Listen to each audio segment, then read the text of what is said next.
what's missing from this picture? It's something I talk about a lot when it comes to historical accuracies in TV shows and films about the Viking Age. And what's missing? They're the helmets. We hardly ever see helmets being worn in shows like Vikings with the main characters. I mean, The Last Kingdom, they do show the helmets, but they look like they were bought in a toy shop. So in actual fact, I kind of rather wish that they didn't at that point. But anyway, in this video, I want to talk about Viking helmets and what we know about them, but actually more about what we don't know about them, because we don't know an awful lot about Vikings and the kinds of helmets they wore, and we don't have very many examples of them at all. So it's a bit of an open game. Now, first of all, I guess have to mention that there were no horns on the helmets. This is incredibly unlikely. We have no archaeological evidence for this whatsoever, although I might make a video about in what context horns were being worn. But first, I'd like to talk a little bit about Vendel helmets, because the Vendel period is normally dated from around 550 to about 790, so it feeds into the Viking Age, because there are a lot of helmets, there are more helmets that we find from the Vendel period, and in a very different kind of style to what we see. There are obviously overlaps as well. It's the Vendel period goes into the Viking Age, and that's how we get some of the helmets from the Viking Age are clearly inspired by things from the Vendel period, but it's worth having a look at first. Now, the kind of helmets that we see this is my kind of depiction of one, are very stylized. There's a lot of different work that's going on. Most of them have some kind of mask at the front to obscure the actual expression and face of the person wearing it, and often they have expressions on them on the mask that they look sort of predatory, a bit like a raptor. Often you have birds, so you can see in the central piece there that it's like a bird coming down. Sometimes on the top there would be boars, there could be elements of serpents and other things like this, and lots of decoration on helmet panels with various designs. I'll have a picture of one up in a second, and these are mostly found in Sweden. The Vendel period is mostly associated with this area in Sweden, that there was some kind of centralized kingship around Uppsala and other places as well.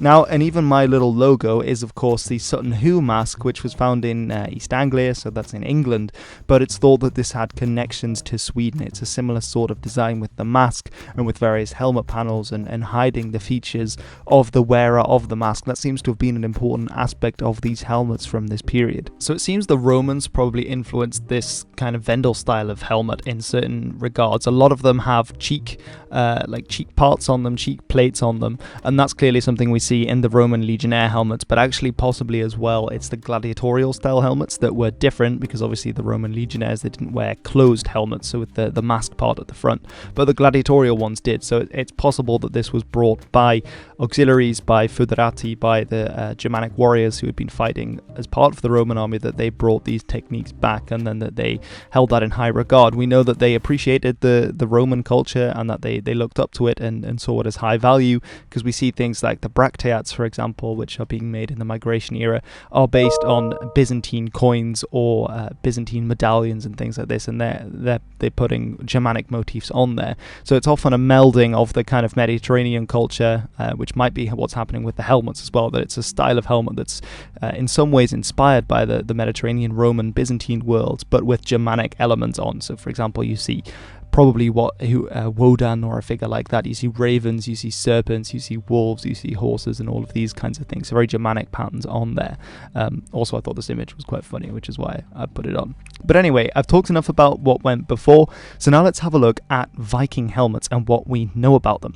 So the Viking period is usually dated from around 790. A very Anglo-centric version of the dating of the Viking Age is 793, which is the attack on Lindisfarne, and 1066, which is obviously when you have the Battle of Stamford Bridge, the final battle involving the Norwegians in England. But actually the dates both for the start and the end of the Viking Age are pretty wrong, because arguably by 1066 then there's nothing Viking about that anymore. It's dynastic struggles, and actually you have Danish expeditions and Norwegian expeditions to Britain and Ireland after 1066 as well, so it's not even a good end date for that. And 793 again, there'd been attacks earlier, and arguably in the east they had been going east for several decades by this point, so as we see from the Durham hordes and things like this. So it's a pretty bad date for the Viking Age, but that's a whole nother video.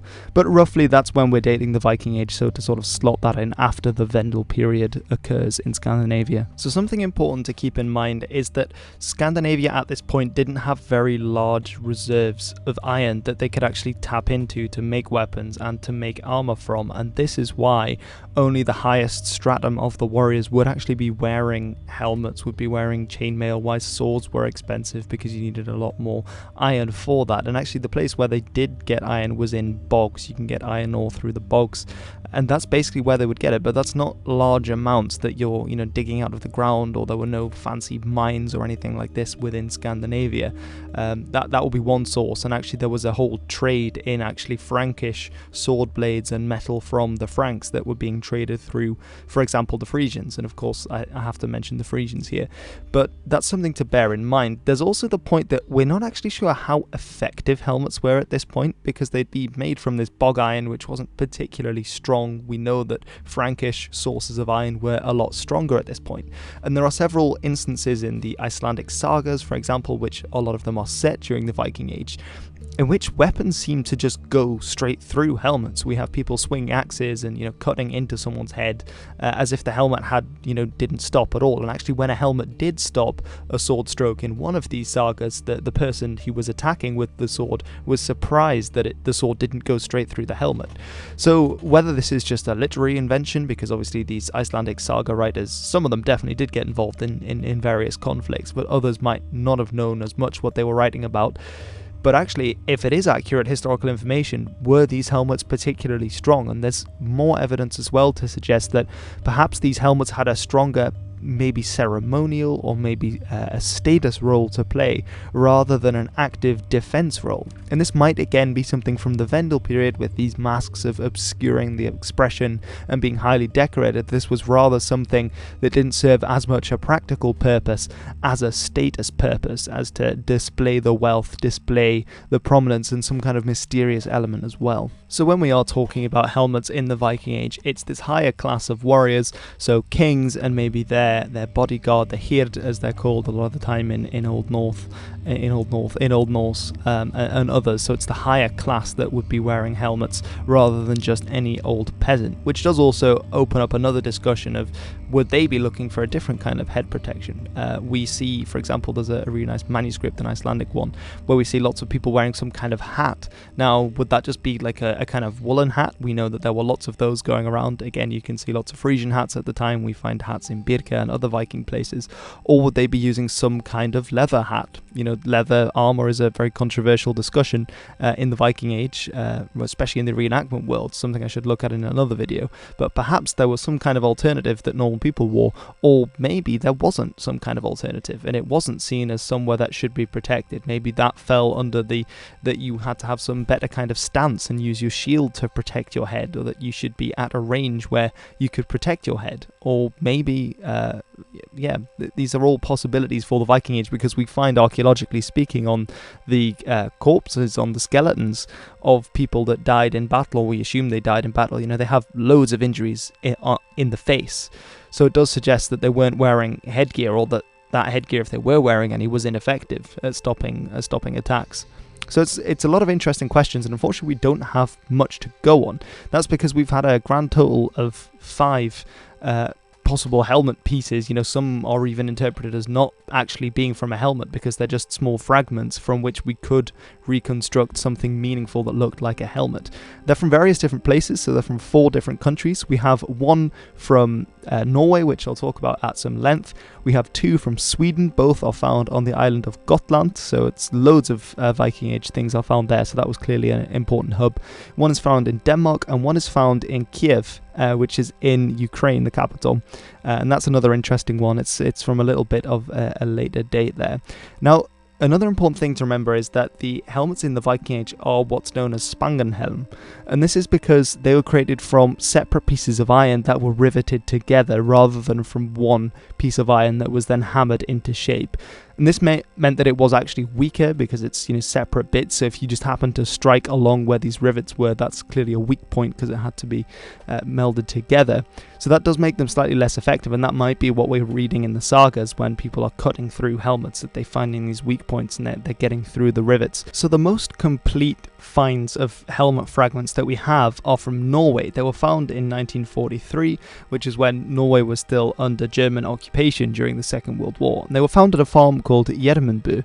And they're really interesting because this gives us the fullest picture of a Viking helmet, because as I said, all the other fragments that we have are far more fragmentary. And actually the fragments here, this is my recreation of the Gjermundbu helmet as it's called. It's very interesting. And actually a lot of this anyway, I'll show you a picture of the actual thing, had to be reconstructed. So even the reconstructions, there are several different ones, which I'll talk about at the end of the video as well, because we can't reconstruct exactly what it would have looked like, because there are some features that we don't know about as well. But this is the general view that you get. So instantly you can see some similarities with the Vendel period as well, with the kind of mask. That's still clearly an important function, and actually it seems like from the finds that we found that seems to be the kind of generic shape of the helmets that were being worn in this period.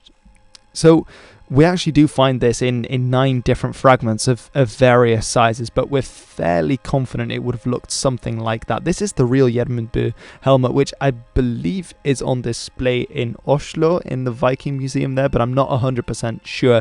There is a video, actually, I'll link it below. It's by Bjorn Bull-Hansen, who he has a video when he's visiting the museum, and you can actually see it in that bit. But you can even see in this image that clearly they've got the bits that were found. You can see they're a lot rougher, and then the reconstructed areas are much smoother iron. But that's what they generally believe that it would have looked like. It's interesting because this is the kind of helmet that we would call a spectacle helm, or a spectacle helmet, because of the kind of spectacle-like holes through which you would watch, and then you have the mask that kind of comes up to your nose with a nasal guard, and then obviously a conical helmet for the rest, or a domed helmet rather than a conical helmet. Now, this was found, it's been dated to the kind of the middle of the 10th century, and actually all of the other finds, as far as I'm aware of, also from the 10th century, and most of them point to being a similar kind of spectacle helm. Most of the finds that we have, I believe the 2 from Gotland and the one from Denmark as well, and the one from Kiev even, are the kind of the bridge bit that would go over the brow. Often these would be shaped like in Sutton Hoo, like a kind of bird, like these would be the wings of the bird, and then the nasal guard itself would be the body of the bird coming down. So they're often very decorative, but we're not sure if that's the case with the Viking Age ones, although it certainly is with the Vendel period ones.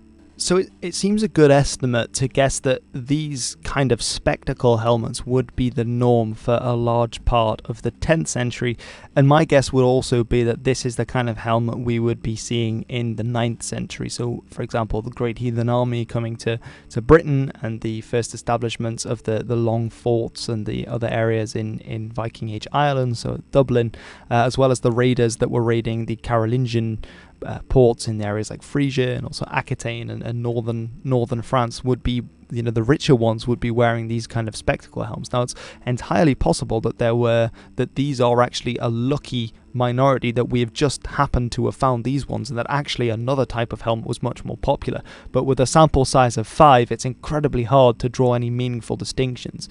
But the fact that all of them seem to be pointing to this kind of design, and again, this is I'm saying this incredibly carefully because again, it's a very small sample size, and these are reconstructions. In Gjermundbu, we don't have the majority of that helmet, and yet it's the best reconstruction we could make. The others we have far less and far more fragmentary bits to work with. So it's possible that this was the kind of helmet that was the most favoured at this point.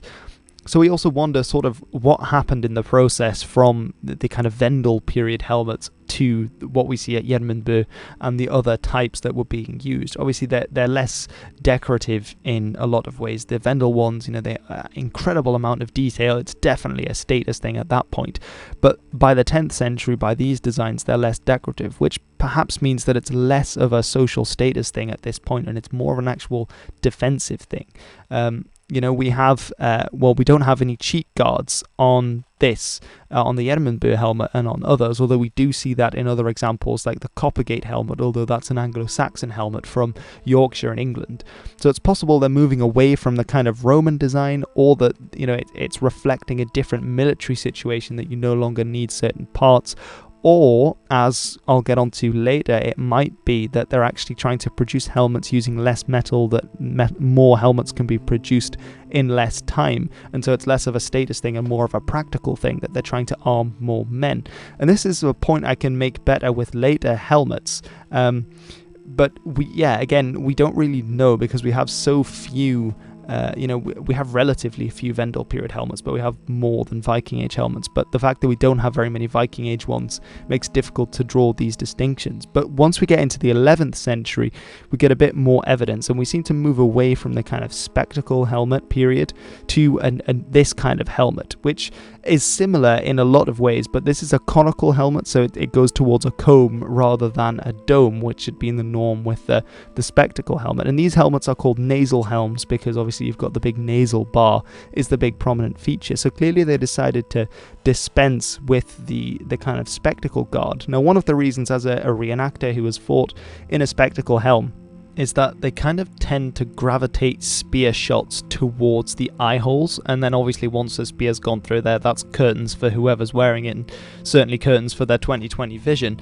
So that kind of makes them a less viable option. Actually, that was such a big issue for some of the archaeologists looking at it, that it was suggested, and still some people suggest, that they didn't actually use these in battle at all, but that they were just ceremonial. But actually, it's pretty clear from looking at Gjermundbu that it had been used in battle, certainly in some violent capacity. So it does seem that they were being used in battle, and perhaps it was just a case that this was just a risk that you took when you were wearing this, or that kind of the masking your expression, masking your identity, and having this, it is quite a scary thing seeing someone in one of these. They tend to take on this very raptor-like, bird of prey-like appearance when they're wearing a spectacle helmet. So it might have been that they actually outweighed, that was seen as more of an advantage than this kind of issue with the spear shots. Something that I potentially sort of had a theory that I put forward was that perhaps this would be a more kind of dual helmet, that you wouldn't wear this in battle, so when you're fighting with spears and whatnot, but if you were fighting in the Holmgangr, which is the kind of old Norse word for the jewel that we read about, that perhaps then you would wear this.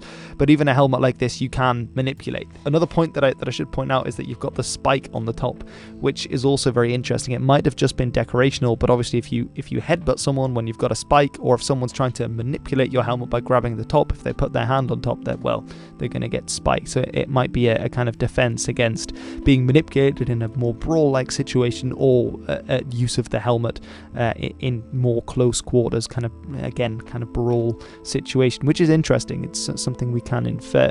But anyway, towards the 11th century, we stop seeing these, and we start to see the nasal helmets become much more favoured. And possibly this is again with the rise of Denmark. So Denmark, it's said to have been unified under Harald Bluetooth around the 960s, and later on we know Harald was arming these large fortresses like at Trelleborg and other places, and it's possible that because he was building up this army, his son Svein Forkbeard was also doing this, and he was attacking England in large numbers and extending his rule to places like Norway. The Danish kings were very involved there, and there were wars with Sweden and wars in the Baltic.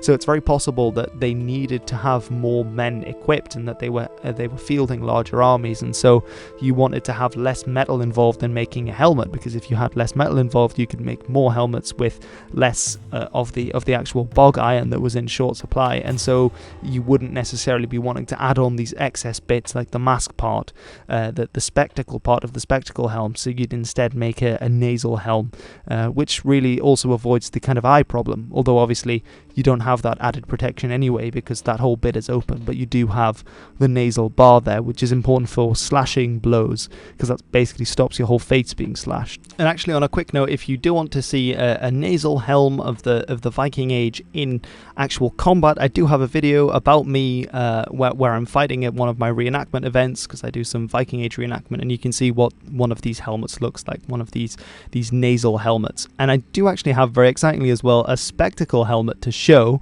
But unfortunately, because of the coronavirus situation, I can only show you a few clips of it. However, I will leave you with the promise that I will show you more as soon as I can get back down to Cambridge and get my things that are currently, because of the lockdown, I don't have access to. And also, I'd just like to say a huge thank you to VikingShield.com, because they actually got in touch with me and said, hey, look, we'd love to send you some of our stuff. Would you mind reviewing it and maybe mentioning it in one of your videos? So that's just what I'm going to do, because they actually sent me one of the spectacle helmets, so based on the Gjermundbu helmet. And actually, if you have a look at their site, they have several different reconstructions of the various Viking helmets that we have, or the various fragments. Of course, the most are from Gjermundbu, because that's the easiest and obviously the most accurate, because we have with more of it, so we get a better picture of what that is, as well as lots of other things. So a lot of different Viking axes, you get swords, shields, apparel, clothing, horns, pendants, brooches, all of this kind of thing, earrings. You can have a look on there as well. So they have an awful lot of stuff, and quite a lot of stuff that is historically accurate as well if you sift through there. So the helmet that I got is this one. I'll show you some clips of that as well that I quickly took before leaving it in storage in Cambridge, because I had to escape on the last train out of Saigon, if you will, before the entire thing was shut down in the dark final days of the coronavirus. But there will be more videos with that in, so I can showcase exactly what it looks like and putting it on, and with an arming cap and with the rest of the mail, and what it kind of withstands and what the view is from inside one. Because really there's no better way of experiencing what it's like to fight in a helmet and to wear a helmet like this than by actually wearing one. And if you're involved in reenactment, my group is Regia Anglorum. I'll leave a link in the description if you want to join up, or feel free to message me if you do want to have a go. And it's just a great way of getting into literally stepping into the shoes, and wearing the helmet is one of the best ways. And they're actually on vikingshield.com. They're really quite reasonably priced. They're based in the US, so certainly if you're there and elsewhere as well. And there is actually a discount as well for viewers of the channel. It's just the coupon code when you're at the checkout. So put in Hilbert, I believe it's all capitals there, and you get a 5% discount on the various things. So I'd really highly recommend that. It'll really help out the channel as well. And hopefully if enough people do decide to get stuff, no matter how big or small, then hopefully that means they'll be able to send me some more stuff in the future, so I'll be able to showcase this in videos, maybe put on some vlogs, and show what they look like in person, and talk more about the equipment, and to have another excuse to talk about Viking Age weapons and armor. But anyway, huge thank you to vikingshield.com for helping me with this video and for sending that along. And again, I'll be looking into properly making some videos with it once I actually have it back in my possession. But unfortunately, because of the coronavirus situation, I'm not able to get to it at the moment, because it's far away in the south of England, whereas I'm in the actually sunny for once north of England.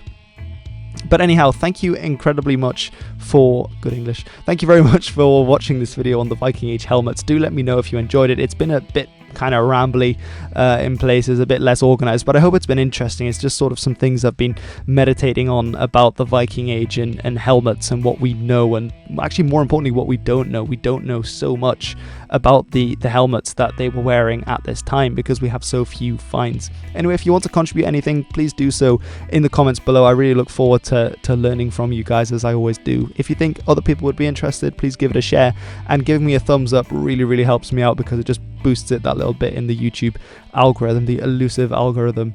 So hopefully more people will be able to watch it. But anyway, I've been Hilbert, and this has been The History. Thanks so much.